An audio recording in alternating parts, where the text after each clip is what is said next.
Imagine if an alien visited Earth today and observed how we interact with dogs. They would see human beings spending their time cleaning up after these animals, serving them gourmet food, And letting them sleep in our beds. The alien would surely conclude that dogs are the ones in control, and that we are merely here to serve them. But the Uncharted context is that this question is not far from the truth. 30,000 years ago, in the darkest nights of the Stone Age, humans didn't simply tame a wolf as we are often told. Something far more profound occurred. A silent understanding blossomed in the dark, one that fundamentally altered the course of our evolution. In those days, humans were at the top of the food chain, yet we were surrounded by relentless dangers. And the howling of wolves in the night was the haunting soundtrack of our fear. Slowly, brave wolves began to approach our camps. At first, they stayed at a safe distance, their eyes glowing in the firelight, watching our every move.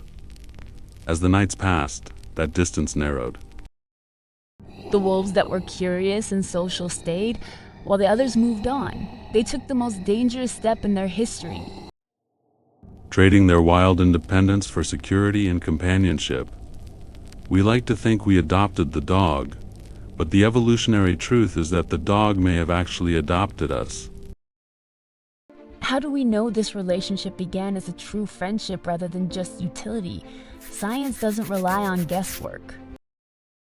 In 1978, at the Bonneberg Castle site in Germany, archaeologists discovered a dual grave dating back 14,000 years, where a man and a woman were buried alongside a small dog. The truly remarkable part isn't just the grave itself, but the fact that the dog's remains showed it had suffered from a fatal case of canine distemper. The puppy should have died at a young age, but it lived long enough to recover. Scientists concluded that those ancient hunters, despite the harshness of the Stone Age, dedicated precious food and effort to save a dog That could neither hunt nor guard for them.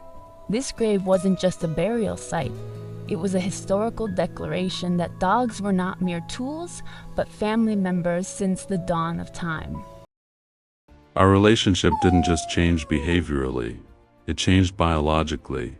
Science reveals today that dogs have actually re-engineered their facial expressions to communicate with us. The uncharted context here is that dogs developed a specific, tiny muscle around their eyes that wolves simply do not have. This muscle allows them to raise their inner eyebrow, creating that puppy dog look we know so well. It is the exact same movement human infants use to gain their parents' attention. When your dog looks at you this way, your brain releases oxytocin, the same love hormone a mother produces for her child. Dogs have essentially hacked our nervous system to become part of our being, and their facial muscles have evolved over millennia to perfectly match human body language in a way no other animal on Earth can. Once the dog became our companion, it played a vital role in our transition to civilization. As humans shifted from hunting to animal husbandry, we faced an existential challenge: how to protect our flocks from predators. This is where the dog's exceptional ability emerged. Through thousands of years of evolution, the dog's predatory drive transformed into a precise herding instinct. The dog was no longer just a creature living beside us. It became the first worker in human economic history. Thanks to them, tribes were able to secure a stable food supply, allowing humans the time to build villages and cities. The dog was, quite literally, the cornerstone of this civilizational shift. Throughout the ages, the dog did not stop there. It remained our partner in our most dangerous moments.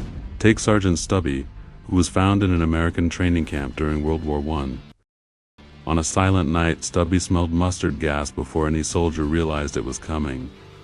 He began barking and screaming frantically, warning everyone to put on their masks, effectively saving hundreds of lives. Or the story of Balto in 1925, Alaska. When a diphtheria epidemic broke out amid storms that made flying impossible, Balto led the way on a suicidal mission. When the musher lost all visibility in the blizzard, he relied entirely on Balto. The dog wasn't seeing the path, he was feeling it. He led the sled through the darkness and shattered ice, arriving with the medicine just in time. This is not mere survival instinct. It is a bond forged through 30,000 years of mutual reliance. In reality, when we speak of our history, we always forget the silent partner who was by our side at every step. The uncharted context is that we didn't just tame dogs, we built each other. See them as a living witness to the oldest and most beautiful friendship in the history of this planet, a story not written in books, but etched into our souls. Together,